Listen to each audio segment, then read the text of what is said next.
Olá, amigos e amigas do saber. Neste episódio de hoje, vamos falar sobre filosofia cristã. Alguns dos principais filósofos da história da filosofia ocidental eram, ao mesmo tempo, teólogos ou, pelo menos, cristãos convictos, de tal maneira que seu pensamento se esforçava em mostrar que fé e razão podem ser conciliadas. Agora, uma das primeiras indagações que podemos fazer diante de uma filosofia que recorre a elementos de uma religião é se tal filosofia é de fato filosofia com F maiúsculo.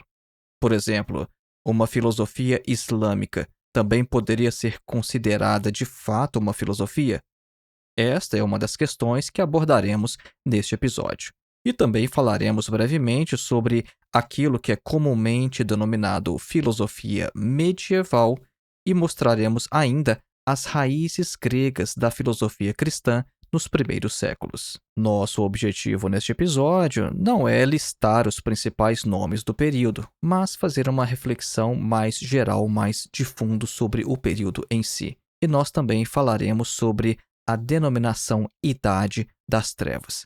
Será que a Idade Média foi de fato uma Idade das Trevas, sobretudo no período da filosofia? Nós abordaremos isso no final deste episódio. Negligenciar o estudo da filosofia medieval e cristã é um erro. Desde o Iluminismo, o período geralmente denominado Idade das Trevas é visto como uma interrupção entre a cultura greco-romana e o Renascimento, como se a vida intelectual no Ocidente tivesse parado por um profundo sono de 1000 anos. Agora, essa visão vem sendo corrigida já há algumas décadas, e no final deste episódio mencionaremos também algo sobre isso. Então, vamos lá, acompanhe.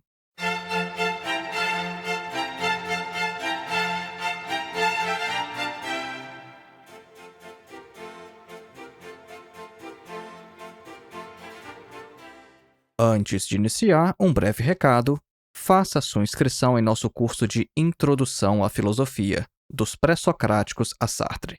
Nosso curso tem mais de 14 horas de duração, oferece total flexibilidade porque não há data nem para você começar e nem para terminar, o seu acesso ao curso é vitalício e você ainda recebe um certificado ao final.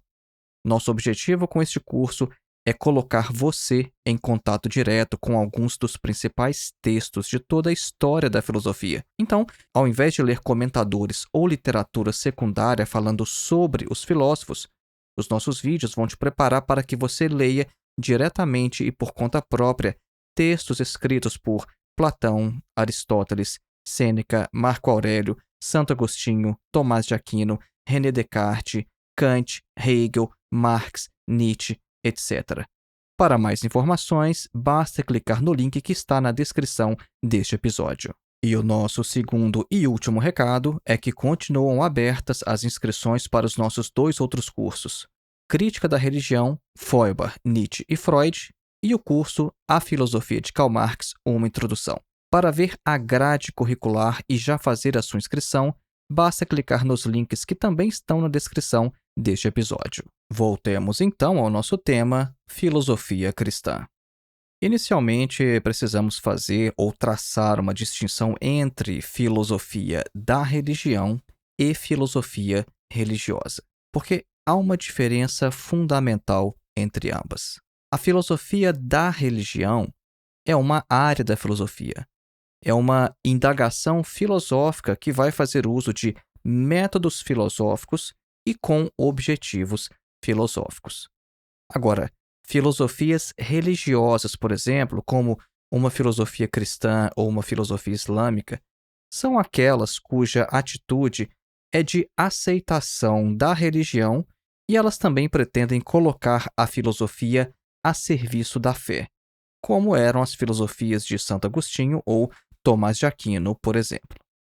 Então vejam, até o século XX, a história da filosofia ocidental esteve intimamente ligada a algumas tentativas de justificar racionalmente aspectos das religiões cristã, judaica ou mesmo pagãs. Na tradição oriental, é ainda mais difícil separar o pensamento filosófico do religioso, como, por exemplo, no hinduísmo, no budismo e no taoísmo. Só que, a partir do filósofo Ludwig Feuerbach, no século XIX, iniciou-se então uma tendência de compreender a religião a partir de suas dimensões sociais, antropológicas ou psicológicas, ou então de refugiar-se em uma dimensão puramente subjetiva, como fez o filósofo cristão dinamarquês Søren Kierkegaard. Então, por que é que nós estamos mencionando isso logo aqui no início deste episódio? Porque filosofia da religião é uma coisa e uma filosofia religiosa é outra. É importante ter esta distinção. Se você ver um livro, por exemplo, de filosofia da religião, isso não é exatamente filosofia religiosa. A filosofia da religião vai fazer uma crítica filosófica à religião, como aquela que nós fazemos em nosso curso de Crítica da Religião.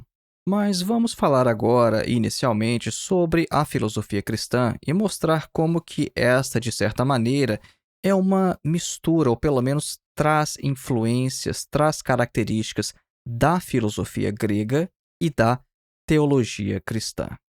Porque vejam só, as influências da filosofia grega sobre a teologia cristã parecem remontar às próprias cartas do apóstolo Paulo.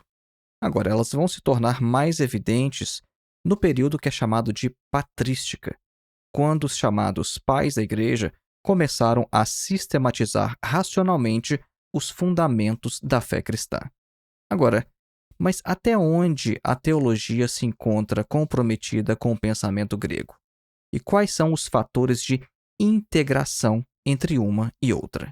O pensamento grego pode ser dividido em 4 períodos mais ou menos distintos, não obstante essa separação não seja exatamente mecânica ou muito rigorosa. Tá? E quais são esses 4 períodos? Primeiro, o período naturalista. Segundo, o período sistemático. Terceiro, o período ético. E quarto, o período religioso. Repare que neste último, no período religioso, o espírito humano vai procurar a solução integral do problema da vida, o que vai propiciar um terreno fértil para uma síntese com as religiões que também se ocupam deste tema, isso é, o problema da vida em si. Então, os impasses de uma solução puramente racional vão abrir as portas à concepção de uma queda original do espírito e seu consequente encarceramento no corpo, o que vai exigir, por sua vez, uma purificação e uma libertação de caráter ascético e místico. Então, um dos principais pontos de integração entre a filosofia grega e a teologia cristã vai passar por isso justamente pela solução do chamado problema do mal. Outro fator de integração é que, pelo fato de ser uma religião, ou então pelo menos uma sabedoria, o cristianismo pressupõe uma concepção específica do mundo e da vida. Agora, este conteúdo doutrinário cristão vai exigir, por isso, uma elucidação e uma sistematização racional do próprio conteúdo sobrenatural da revelação, isso é, da Bíblia, dos textos sagrados. E isso mediante uma disciplina específica que é a teologia dogmática. Então, o teísmo que é herdado dos hebreus, por exemplo, não possuía uma justificação racional como em Aristóteles. Então, vai ser na grande tradição especulativa grega que o pensamento cristão buscará por fundamentos. Repare bem este último ponto. Os hebreus não desenvolveram uma filosofia como os gregos. Eles não eram capazes de dar uma fundamentação racional à sua fé, como os gregos eram capazes de fazer. E é por isso, então, que os cristãos vão buscar estes fundamentos não num pensamento que não existia entre os hebreus, mas eles vão buscar isso justamente na filosofia grega. Então, a ideia é basicamente esta.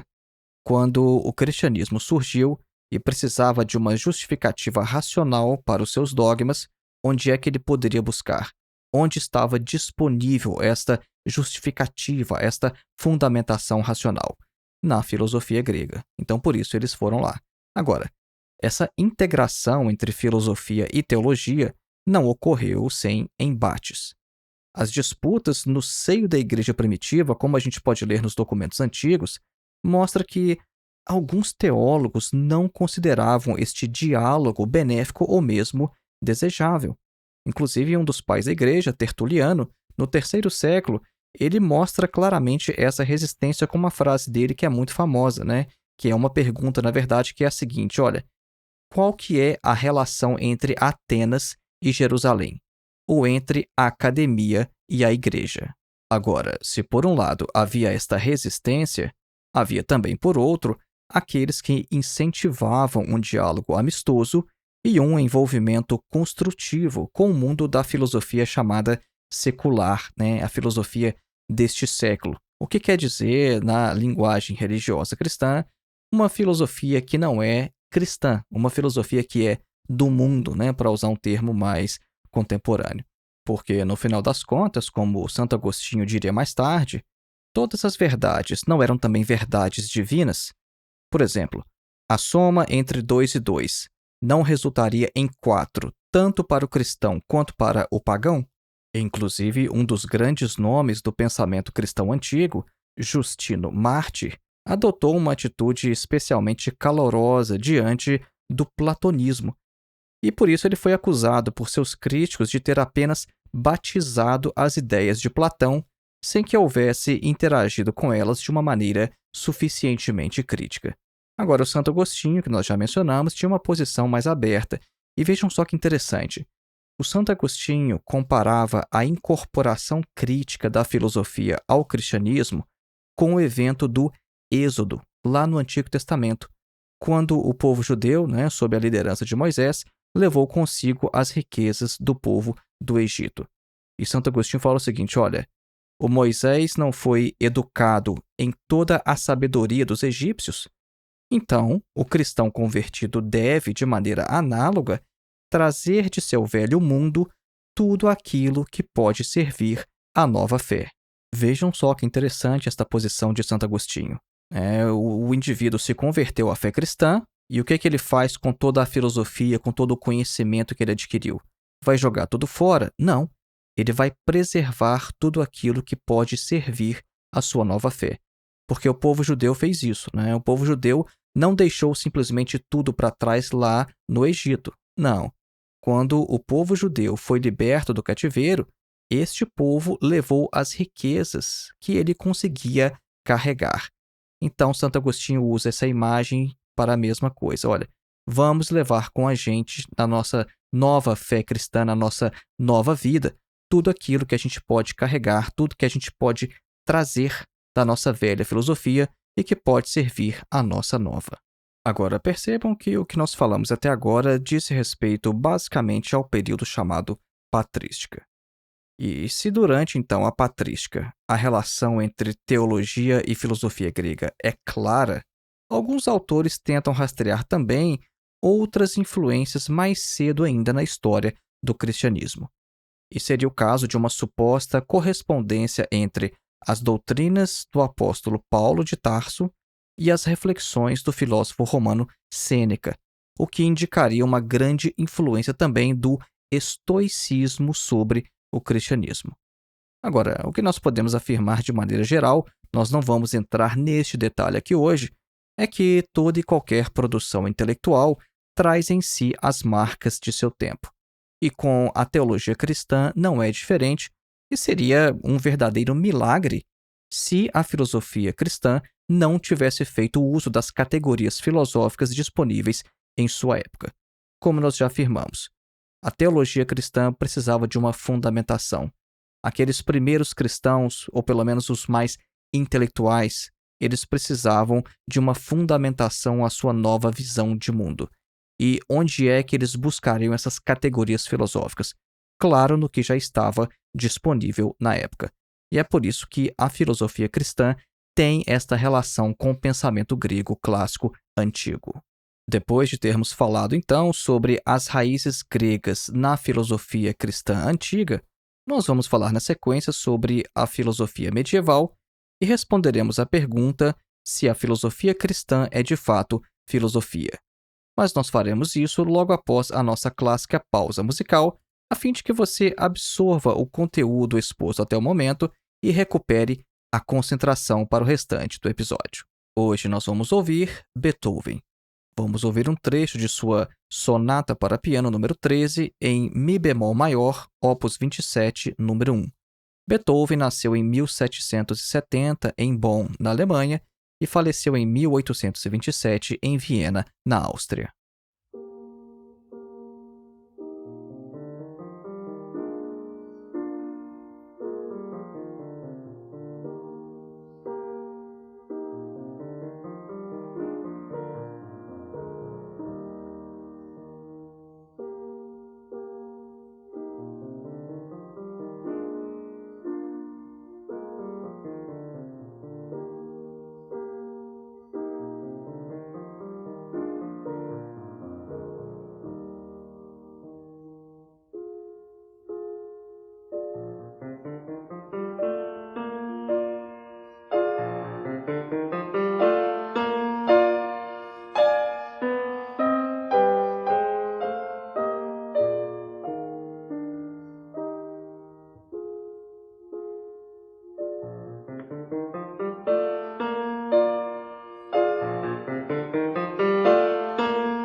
Caso você tenha interesse em conhecer melhor as músicas que tocamos aqui nos intervalos dos episódios, basta procurar pela playlist Clássicas Filosofia Vermelha no Spotify.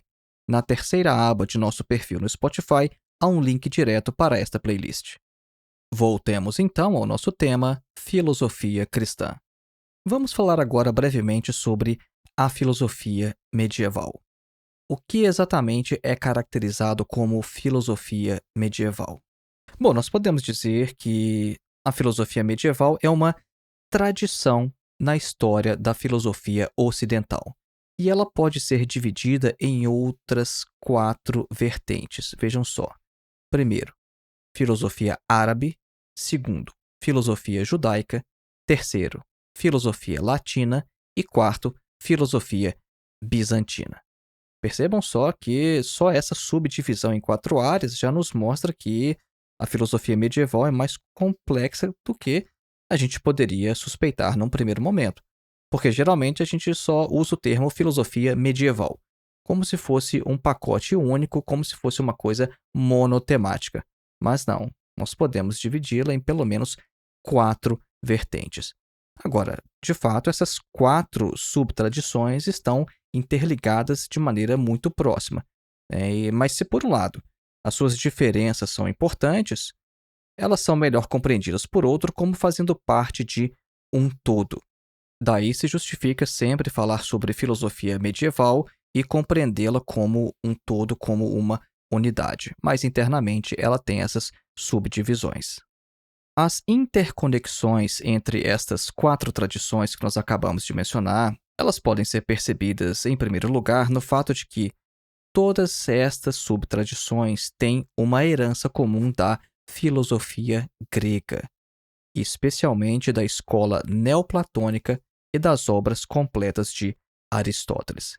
Vejam só, então, essas quatro subtradições, mais uma vez, filosofia árabe, judaica, latina e bizantina.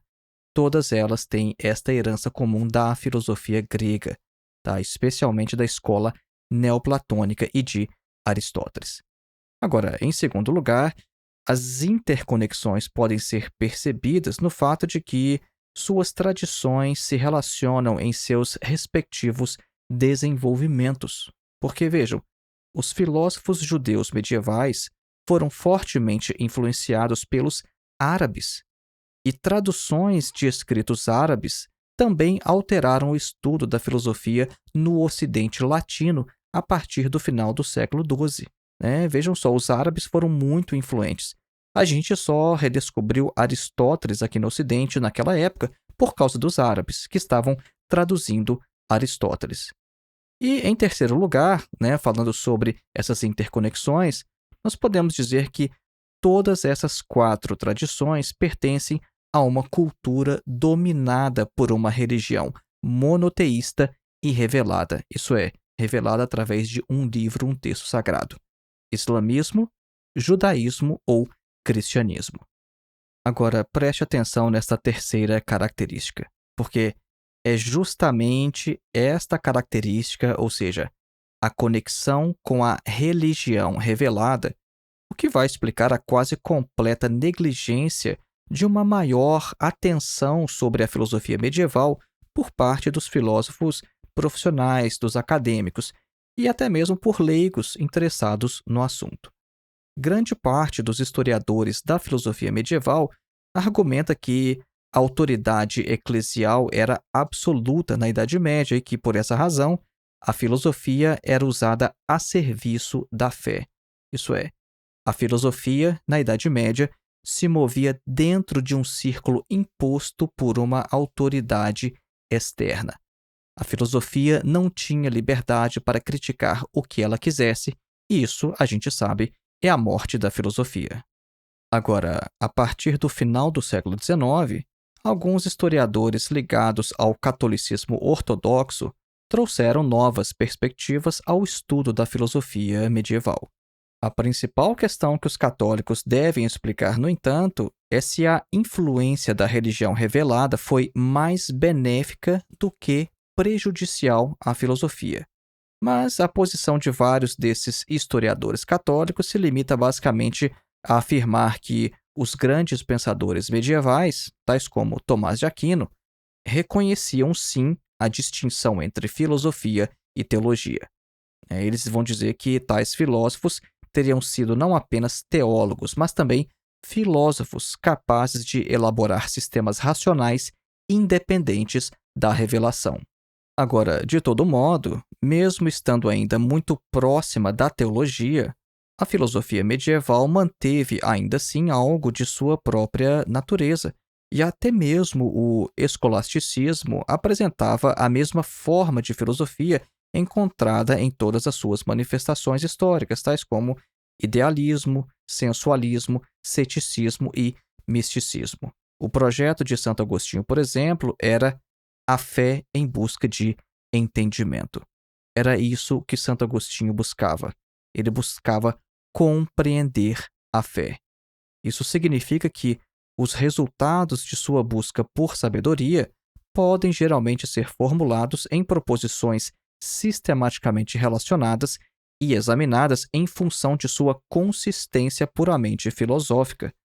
Tomás de Aquino, por sua vez, tentou determinar a relação entre teologia, isso é, a sacra doutrina, e as disciplinas filosóficas na primeira questão de sua Suma Teológica. Agora, a linha de demarcação que o Tomás de Aquino propõe é precisamente o que pode ser descoberto pela razão, razão humana ou natural, chamada por ele de filosofia, e filosofia que inclui as ciências naturais, e a doutrina sagrada, por outro lado, ela pode usar os métodos e os resultados da filosofia, só que os seus fundamentos são as verdades comunicadas por Deus em sua revelação sobrenatural. Então, resumindo esta parte sobre filosofia medieval. Alguns filósofos medievais eram também teólogos, e argumenta-se que estes filósofos sabiam muito bem distinguir entre filosofia e teologia. Agora, a influência da religião na filosofia foi mais benéfica ou prejudicial? Este é um interessante tema de pesquisa. Até que ponto a filosofia poderia ser melhor naquele período sem a influência da religião? Vamos responder agora a uma pergunta que colocamos no início deste episódio. A filosofia cristã é de fato filosofia, isso é, filosofia com F maiúsculo? Vejam só.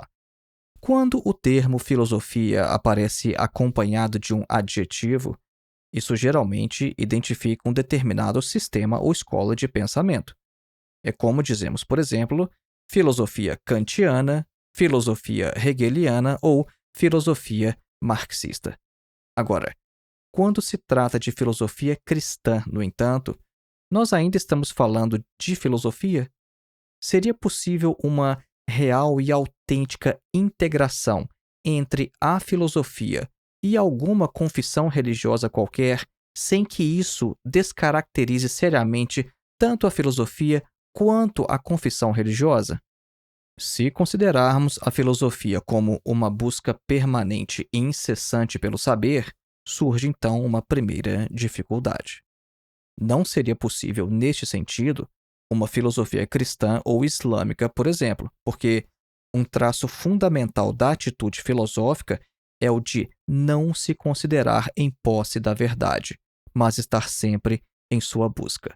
A verdade revelada da religião, ao contrário, põe fim a todas as especulações humanas sobre determinados temas, sendo considerada a resposta final do próprio Deus a qualquer debate. Dizendo de outra maneira, se está na Bíblia, é verdade, a gente não precisa investigar mais. A filosofia não é um corpo estático de conhecimentos. A filosofia é movimento, é uma maneira de se posicionar diante do mundo. E essa característica desaparece quando a filosofia se encontra comprometida com uma revelação sobrenatural. O pensamento filosófico medieval, por exemplo, foi demarcado, foi delimitado pela fé, de modo que havia limites para o que a filosofia podia questionar.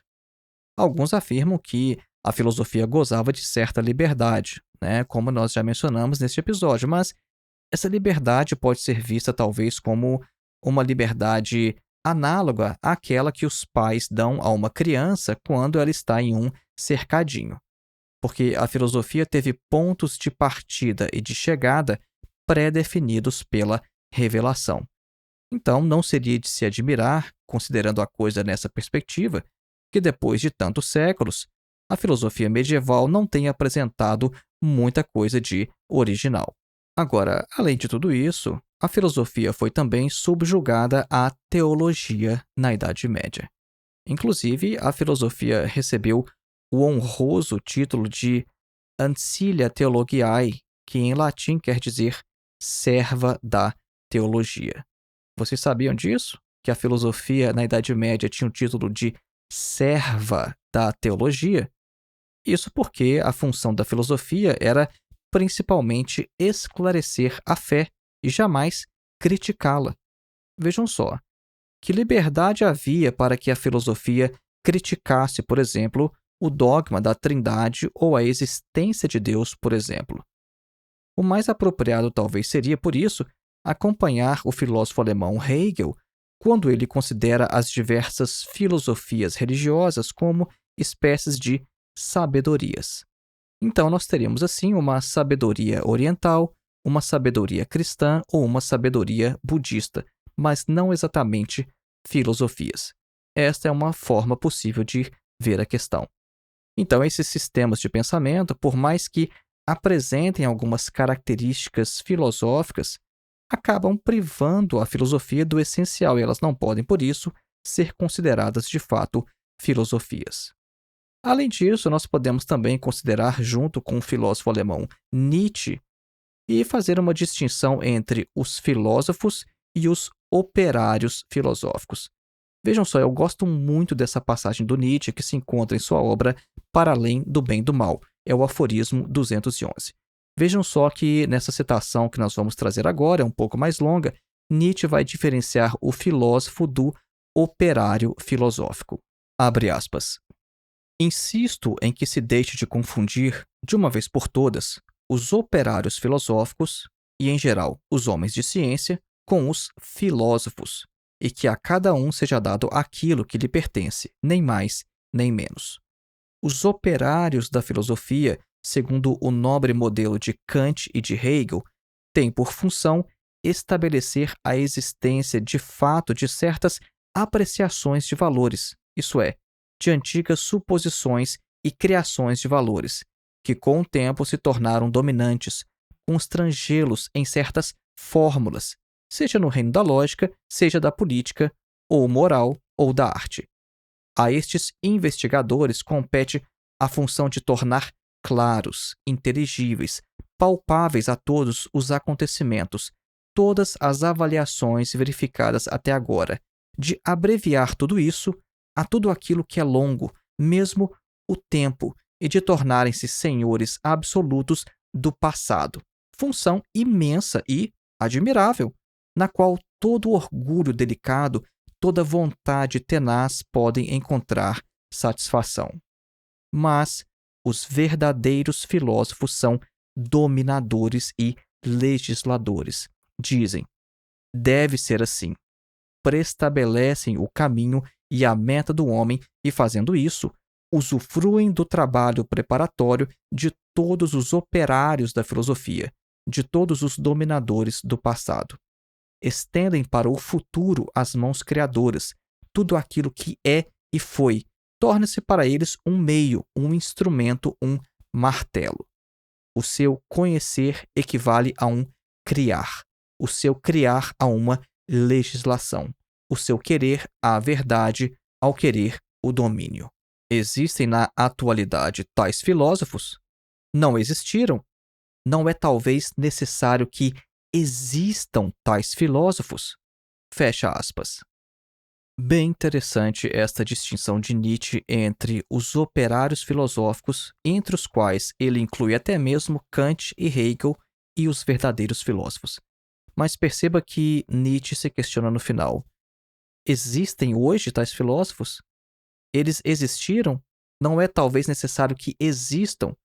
Talvez o Nietzsche considerava que nem ele fosse um destes filósofos, porque ele se pergunta, eles existiram? Eles precisam existir. Agora, tal distinção que Nietzsche faz nos parece adequada para caracterizar alguns pensadores religiosos. Então, deste ponto de vista, estes pensadores religiosos não seriam exatamente filósofos, mas operários filosóficos. E seus sistemas de pensamento não seriam filosofias, mas sabedorias de determinada confissão religiosa. Agora, para finalizar, eu gostaria de falar um pouco sobre essa denominação Idade das Trevas, porque há muito preconceito aí e a questão não é exatamente assim. Então, inicialmente eu pergunto, teria sido a filosofia medieval apenas um profundo sono de 1000 anos? Ou teria ela também dado contribuições importantes no que nós denominamos filosofia ocidental? Vejam só, desde o Iluminismo, pelo menos, é comum caracterizar aquele período que se estende da queda do Império Romano até o Renascimento como uma longa letargia na história do pensamento, como se nada relevante tivesse acontecido na história intelectual do Ocidente em 1000 anos. Agora, isso não é exatamente verdade.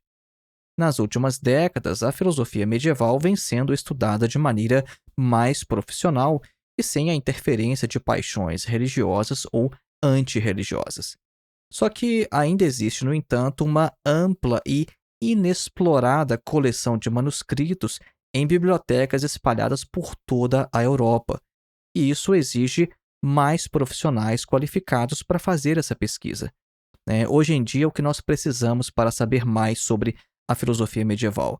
É necessário editar obras de filosofia medieval, estudar sua difusão, estabelecer cronologias, traçar influências, e isso tudo no intuito de buscar fazer justiça e preservar o que há de mais valioso no período medieval. E eu sempre trago essa citação de Hegel, né, quando Hegel afirma em seus Princípios da Filosofia do Direito, no parágrafo 268, que é muito fácil para os não educados ou aos ignorantes adotar uma postura que descarte todo o assunto ligado à religião como místico ou supersticioso. Né? Porque tem gente que é assim, né? Ah, se é religioso, se tem alguma coisa de religião, não me interessa. É místico. Religião é bobagem. Hegel fala: só o ignorante reage assim. Porque Hegel diz: difícil mesmo é ser capaz de enxergar ali o bom, a necessidade interna e o que há de verdade. Então, quando o assunto é religião, é necessário tentar enxergar ali o que há de bom, a necessidade interna e o que há de verdade. Então, descartar os assuntos religiosos como se fossem místicos ou supersticiosos, bom, segundo Hegel, apenas os ignorantes fazem assim. Agora, uma das obras que nós podemos indicar aqui, deixar uma indicação aqui neste episódio de hoje para vocês, para mostrar a importância da filosofia medieval para a ciência moderna, é uma obra intitulada God's Philosophers: How the Medieval World Laid the Foundations of Modern Science, do historiador da ciência James Hannan. Em uma tradução livre, o título desta obra em português seria Os Filósofos de Deus: Como o mundo medieval estabeleceu os fundamentos da ciência moderna. Neste livro, o historiador britânico James Hannan vai nos mostrar que os fundamentos da ciência moderna foram desenvolvidos pelos filósofos medievais e que, sem estes filósofos medievais, nós não teríamos toda a ciência e tecnologia que conseguimos alcançar hoje. Todos nós conhecemos, por exemplo, aquela afirmação famosa de Isaac Newton, né? De que se ele conseguiu ver mais longe, é porque se apoiou sobre os ombros de gigantes. Você provavelmente já ouviu essa citação atribuída a Isaac Newton. Né? A gente percebe um Isaac Newton muito humilde e baseando-se na tradição. Olha, se eu conseguir ver mais longe, se eu conseguir descobrir tudo o que eu fiz, é porque eu me apoiei sobre ombros de gigantes. Agora, o que pouca gente sabe, no entanto, é que essa frase não foi inventada pelo próprio Isaac Newton, mas ela foi tomada de um pensador do século XII chamado Bernardo de Chartres, que faleceu por volta de 1130. Infelizmente, as obras de Bernardo de Chartres não foram preservadas, de modo que nós temos apenas algumas citações que aparecem em outros autores. Agora, uma das mais famosas nos foi transmitida por John of Salisbury, e ela diz exatamente o seguinte, abre aspas: Bernardo de Chartres costumava dizer que nós, os modernos, somos como anões empoleirados nos ombros de gigantes, os antigos, e assim somos capazes de ver mais e mais longe do que estes últimos. Isso não é, de forma alguma, por causa da agudeza da nossa visão ou da estatura do nosso corpo, mas porque somos levados para o alto e elevados pela magnitude dos gigantes. Fecha aspas. E menos pessoas sabem ainda hoje que a física de Newton tem suas raízes no pensamento medieval, de modo que nós não teríamos Isaac Newton sem a filosofia medieval. Então, não estudar o período medieval significa possuir um ponto cego em sua trajetória intelectual. É possuir uma lacuna que não nos permite ter uma visão unitária da história da filosofia e da ciência. Então, para resumir, não conhecer filosofia medieval é como você ter um quebra-cabeça no qual várias peças estão faltando. Então foi este o nosso episódio de hoje, e lembrando mais uma vez, faça a sua inscrição em nosso curso de Introdução à Filosofia, dos Pré-Socráticos a Sartre. O link para o nosso curso está na descrição deste episódio, assim como o link para os nossos 2 outros cursos. A Filosofia de Karl Marx, uma introdução, e Crítica da Religião, Feuerbach, Nietzsche e Freud. E se você considera que o nosso trabalho torna a internet um lugar melhor, seja um de nossos apoiadores através da plataforma Apoie-se. Ultimamente, nós aumentamos o número de apoiadores, mas ainda não conseguimos o mínimo necessário para sustentar este trabalho. O link para o Apoie-se com a descrição das recompensas para cada nível de apoio também está aqui na descrição deste episódio. Mas você também pode contribuir com o nosso trabalho através de nossa chave Pix, que é o nosso endereço de e-mail, filosofiavermelha@gmail.com. Um grande abraço e até o próximo.